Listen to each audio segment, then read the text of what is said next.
Good afternoon, everyone. Welcome to Friendship Public Charter Schools Parent University Series. I am Charmaine Carter, the Director of Parent Relations here at Friendship Public Charter School, and we're so happy that you joined us. Today is Tuesday, the first Tuesday of the month, so we are talking about college readiness. Every first Tuesday of the month, we'll be talking about college readiness. We have no stranger to friendship, Mr. Larry Davis. If you have any questions at all, please contact us at 202-281-1777, or you can visit our website at www.friendshipschools.org. You can also email us on our hotline at wecare@friendshipschools.org. So let's go ahead and get started, and please share with as many people who you feel can benefit from this information. Larry, take it away.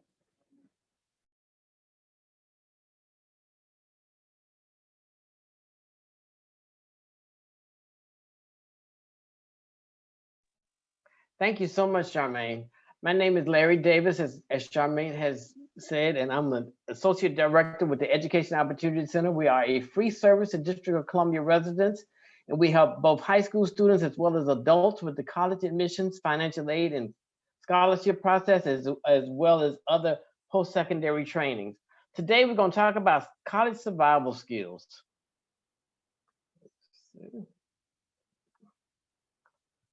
Let's see if I can see next.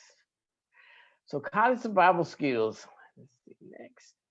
So here's the agenda. We're going to talk about the realities of college, the first steps of college survival, becoming a successful student, accessing support, tips for making appropriate decisions. So college affords students many vehicles by which to gain valuable learning, work, and life experiences. So the work is harder. These are some of the college realities. You have to make the schedule for yourself. You bear more of the financial costs, and you have more independence and responsibilities. You have new social opportunities and pressures. Along with that, one of the first steps to college survival skills is getting accepted. Is the first step of surviving at a particular college. It shows how much you have learned, the basis of your college admissions process. It also shows that you have met the expectations of incoming students. Along with that comes a letter of acceptance. In order to secure your place in a particular college, you must review and formally respond to the invitation to attend. A deposit is usually due at that time to reserve your spot. This deposit does not come out of your financial aid package. This has to come out of funds that you already have. So the payment of these fees, as I just said, if you apply for financial aid, you should also receive an award letter outlining how much money you get in grants, loans, and scholarships, and with any remaining balances. There's also housing. You have to make sure that along with the financial aid packet and getting the admissions, you have to apply for housing. You should finalize your housing plans prior to beginning an academic year. You have to factor in the rent, the mortgage, or the housing cost into your budget for college. So whatever your university is, aside from having a few standard requirements to follow, colleges are independent and operate very differently.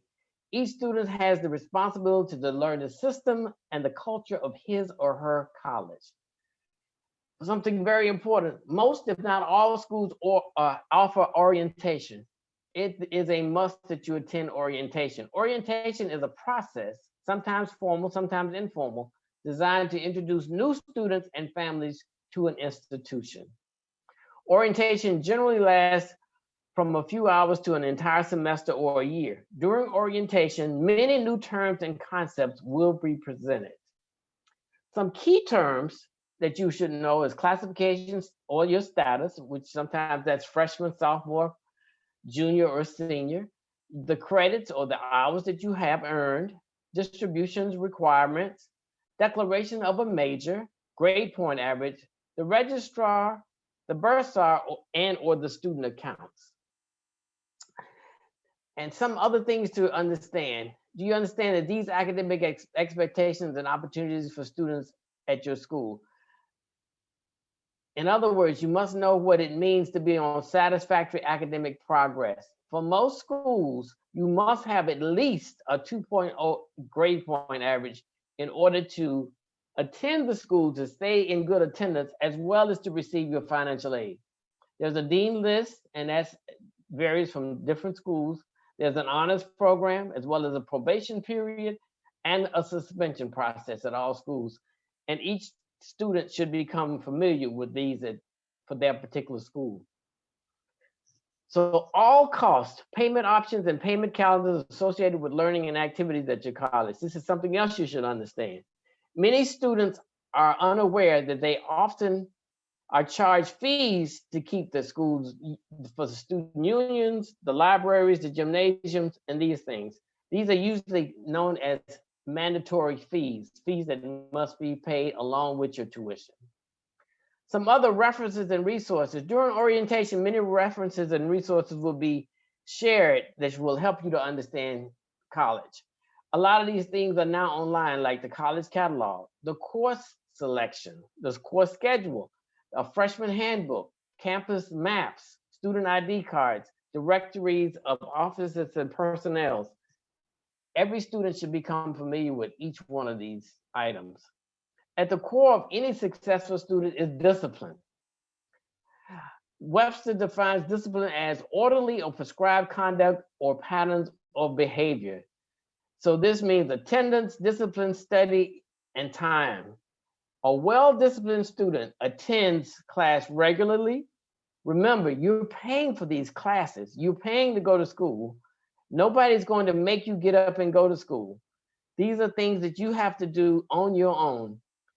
So you should attend classes regularly, participate in class activities, and select and register for appropriate courses. And that catalog that you receive at the beginning of the year will tell you the program of studies and what courses that you should take.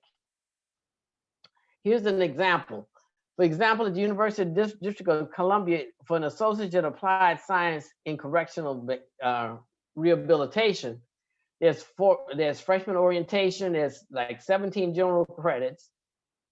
And then there are 40 required courses. And then there's the corrections, electives, and special topics.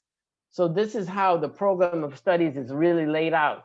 And it includes your English, your math, your science, your history, as well as the required courses specifically for that major, as well as freshman orientation, which we just talked about.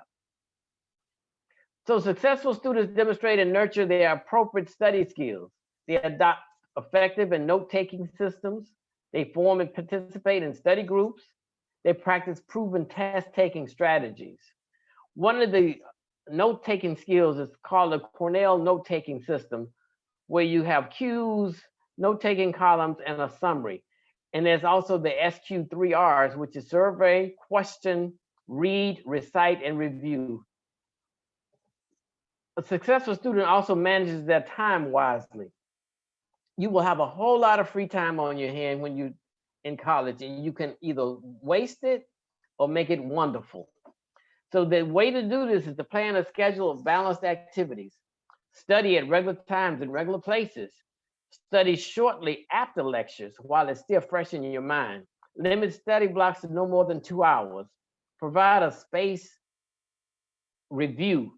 List activities according to priorities and take time for eating and exercise, as well as making sure you get a good night's sleep.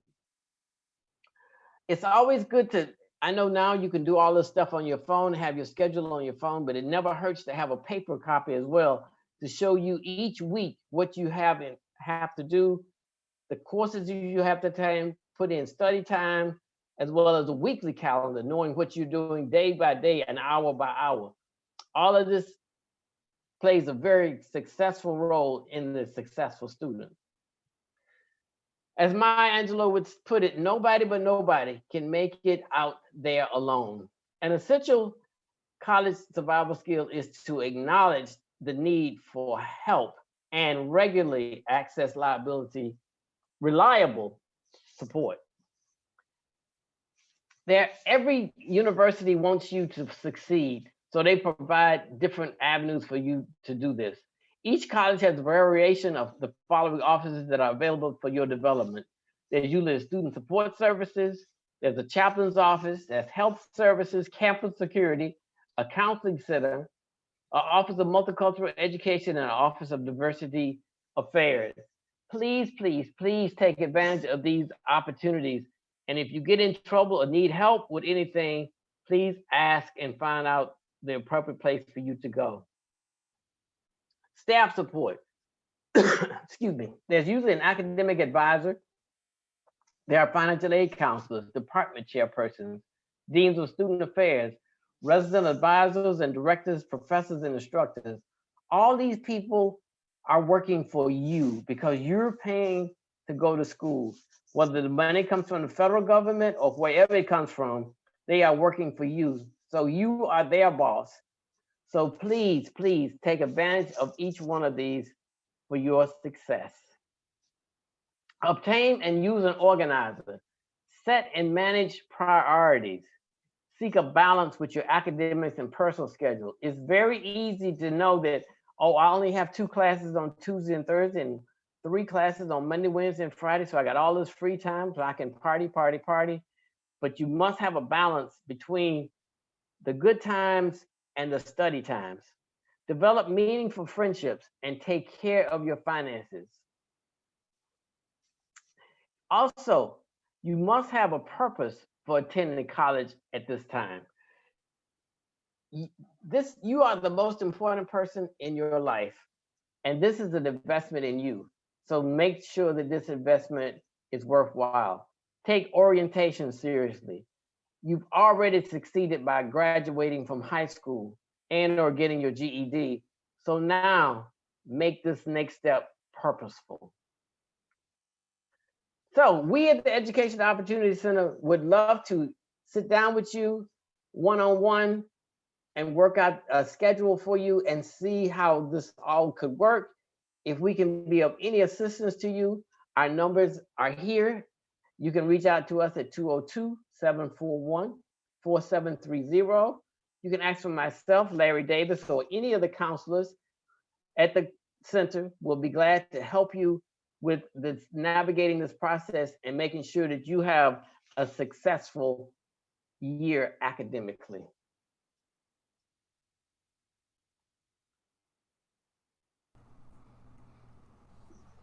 Thank you so much, Mr. Davis, for that wonderful presentation regarding college survival skills. And I thank you to our audience that are watching on Facebook as well. Thank you for joining in. And again, if you want more information regarding college survival skills, financial aid, working your way through college, scholarships, opportunities, and all those types of things, please contact Mr. Davis. As he indicated, I don't have his number in front of me, but it's on the screen, and you will be able to contact him. If you have any other issues, or if you need to contact Friendship Public Charter School, we are available via email at wecare@friendshipschools.org, or you can reach us directly at 202-281-1777. Again, 202-281-1777. And if you need to reach Mr. Darnell at the College Board, he's able to be reached via email at ldavis, LDAVIS, at collegeboard.org. You can reach him directly at 202-741-4730. That is 202-741-4730. Again, thank you for joining us, and we would like for you to have a great week. And we will see you all next Tuesday at 4 o'clock.